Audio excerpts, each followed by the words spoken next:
আসসালামু আলাইকুম। ভি শেপে সুন্দর এই সালোয়ার মোহরটি ডিজাইন করার জন্য সালোয়ার কাপড় থেকে একটা কাপড় কাটিং করে নিয়েছি। কাপড়টি দুই ভাঁজ করে নিচ্ছে। কাপড়টি 10.5 সেন্টিমিটার লম্বা রেখেছে এবং মোহরের সমান চওড়া রেখেছে।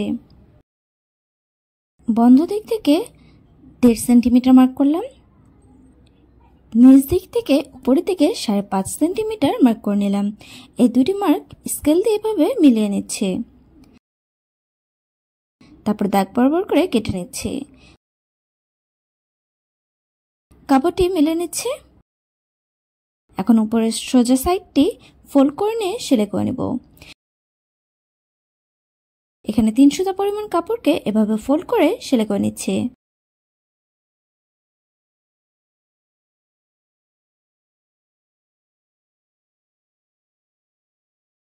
তারপর সালোয়ারটি নিয়েছে। সালোয়ার মোহরের দিকে বন্ধ দিক দিয়ে এভাবে কাট দিয়ে নিলাম যাতে মিডল পয়েন্ট করে মার্কটা বোঝা যায়। এখন সালোয়ার মোহরটির উপরে নিচে পট্টির কাপড়টি এভাবে উল্টাভাবে রেখে সেলাই করে নেব। তো সামনের দিকে ভি শেপ করে নিব। তো সামনের দিকে সোজাভাবে এসে এই ভি শেপ বরাবর করে সেলাইটি করে নিচ্ছে। এখানে 2 সুতা পরিমাণ কাপড় রেখে তারপর সেলাইটি করে নিচ্ছে।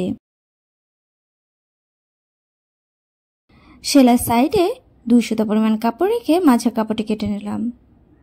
ভি শেপের এই কর্নারটি ভালোভাবে কাট দিয়ে নিলাম যাতে উল্টাতে অসুবিধা না হয়। তারপর পট্টির কাপড়টি উল্টে পিছন পাটে নিয়ে গেলাম এবং কর্নারগুলো ভালোভাবে উল্টিয়ে নিয়ে ইস্ত্রি করে নিয়েছি। এখন পট্টির সাইড দিয়ে একটি সেলাই দিয়ে নেব। উল্টা পাটে আমি পট্টির সাইড দিয়ে সেলাইটি করে নিচ্ছি।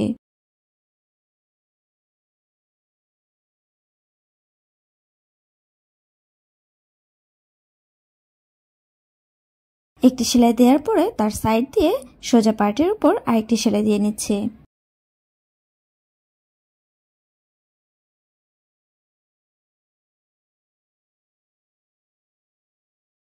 এখন এখানে কিছু মিডল সাইজের পার্ল নিয়েছি। পার্লগুলো আমি দেখুন ভি শেপের উপরের দিকে সেলাই করে নিচ্ছে। এখানে আপনারা পার্ল না দিয়ে কাপড় দিয়ে পেঁচিয়ে শোভতামও সেলাই করে নিতে পারবেন।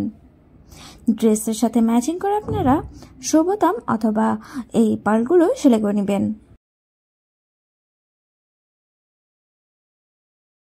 তো একটি পার্ল সেলাই করার পর আরেকটি পার্ল সেলাই করে নিচ্ছে। তার উপরে আরেকটি পার্ল সেলাই করে নিচ্ছে। এখানে মোট 3টি পার্ল আমি সেলাই করে নিচ্ছি। এখানে কিন্তু পার্লগুলো একটি সেলাই দিলে হবে না, 3-4 বার করে সেলাই করে নিতে হবে।